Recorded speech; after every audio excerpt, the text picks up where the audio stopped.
I'm no longer safe with people like you. You'd be the first ones to turn me into the schnazis. So many of us have family members, moms, dads, sisters, brothers, who voted directly against us. Pronoun of the day is slugs. These TikTok influencers are cutting off their families over politics, and it's unhinged, but also really sad. Up first, we've got one woke white woman who wrote in her caption, "Went no contact from my parents because they voted for Mango Mussolini, who wants me dead." Off to a great start. So last night, I told my mom and dad that because they voted for someone who wants me dead, that they no longer have the privilege of having their daughter and their granddaughters in their life. Donald Trump does not want you dead. Get a grip. And it's so toxic to not just cut off your parents, but also deny your kids their grandparents over these petty differences and your own intolerance. And I told them, never contact me again. I'm never calling you. I want nothing to do with you. And take me out of the will. I have a younger brother who is also a MAGA.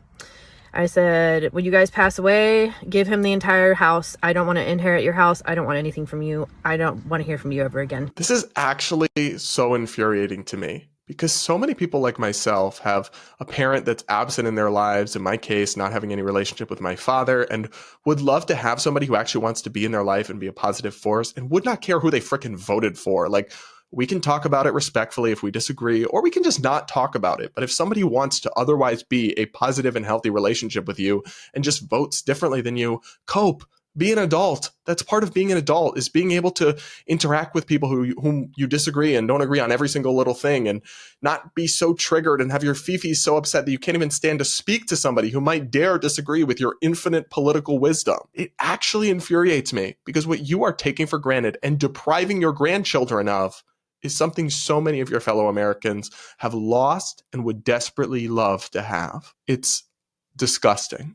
Because I'm no longer safe being in a relationship with you.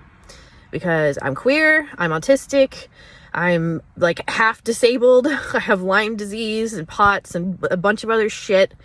And I'm bisexual, I have 2 daughters, and my husband's also bisexual. It's like, hold up. Somebody having a different political view than you doesn't make you unsafe. Get a grip. And what does having Lyme disease have to do with any of this? Also, I love how she's queer and bisexual. And I understand, like, bisexual people are valid and they are real. However, you're married to a man. So even if Trump were going to attack queer rights or whatever you think is going to happen, most of which isn't going to happen, it wouldn't really affect you, making this all the more hysterical and absurd.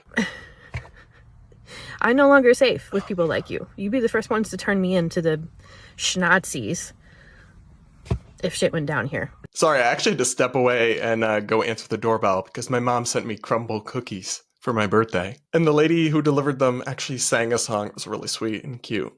Anyway, back to our friend here on TikTok. So, to anyone in the comments that's going to say, oh my god, that's so terrible. The left is so hateful. You guys shouldn't be cutting off your family. You know what? I'm not going to go to Thanksgiving dinner with my family and look them in the eye and just play nice anymore. Like, I'm done doing this. God forbid you act like an adult and just handle disagreements with people like a grown-up. I hate this so much, and I hate the fact that her whole comment section is just cheering on this toxicity. And she is not the only one. We've also got TikTokers from the LGBT community weighing in because this gay TikToker is disowning his parents because of politics. I think one of the real kickers of all of this, one of the kickers, there are many kickers, it's the fact that so many of us have family members, moms, dads, sisters, brothers, who voted directly against us and what we stand for. How? You're literally a gay man, and Trump is pro-gay marriage. Get a grip, cupcake. And yeah, they voted against what you stand for because they disagree with you. They're allowed to do that. You also voted against what they stand for, but they're not out here acting like you hate crimed them. My parents, and probably the majority of my family, voted directly against me, my rights, and the rights of so many people that I care about. And I'm fucking sorry, but that's fucking forgivable. It's unforgivable that people dare disagree with you politically because you're just the most brilliant mind in the world, have everything figured out, and no good person could possibly come to a different conclusion than you on the most complex issues that divide society. Is even a hint of intellectual humility in the room with us. And again, they did not vote against you. You're just babbling nonsense. And they could just as easily say that by voting for somebody who wants gun control, you voted against their rights to self-defense, their gun rights. You voted against the rights from their perspective of the unborn. You voted against the right to free speech. So many other ways. The rights to religious freedom, because Kamala and Joe want to crush a lot of religious freedom protections. All of that, they could say, you voted against our rights. It's almost like politics is about competing claims and interests. Get a grip and stop framing everyday disagreement as an attack on your humanity. I can understand it in 2016. I can really, truly forgive that because Trump was new. Yes, he was racist and all this shit, but he was new and whatever. They knew what they were voting for this time. Yeah. And for most people, it was a return to the 2016 to 2019 pre-COVID Trump era is what they were voting for. A time in which you as a gay man were not meaningfully harmed in any way. In fact, in June of 2020, your rights to anti-discrimination protections as a gay man were expanded by the Supreme Court while Trump was president by a Trump nominee, Justice Neil Gorsuch. Your victim card, it's getting declined, babe. I haven't had the best relationship with my parents for like the majority of my life because of the, this thing. But I had a conversation with them the other day. I was like, what? Who are you voting for? I knew. I was just being nosy. I just wanted to know.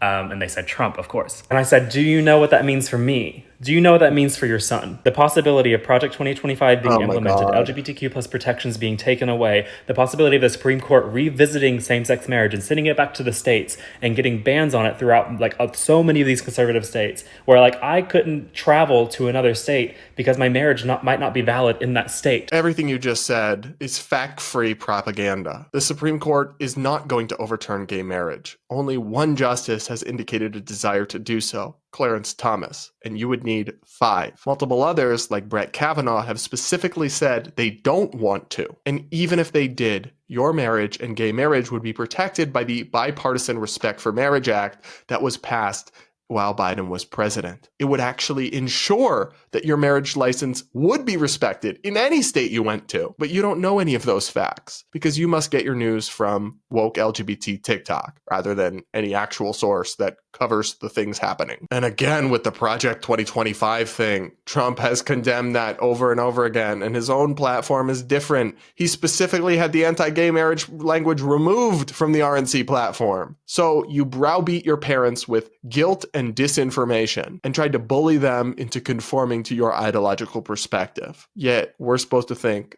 that you're the good guy here. Sure. And they voted for him anyways. You cannot say you love someone, that you care for them, that you want them in your life, that you want to be a part of their lives, and vote for someone who is actively going to be working to take away their rights, to make their lives worse. Those two don't go hand in hand, and I'm so sorry. Actually, I'm not sorry. The actions of our conservative family members speak so much louder than the words they might tell us. Of course, the biggest problem with this is that what you just said isn't true.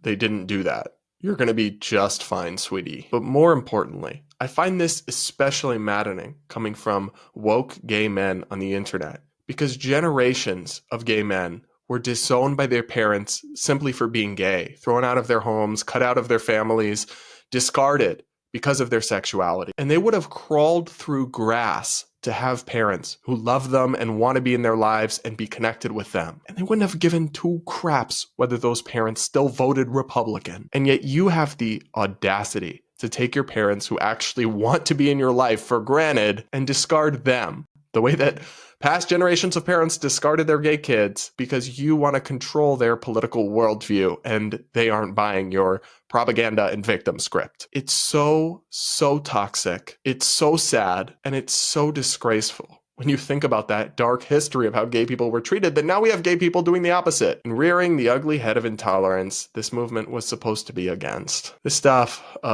it actually makes me sad, guys. So do hit that like button to reward my suffering and do comment with your thoughts.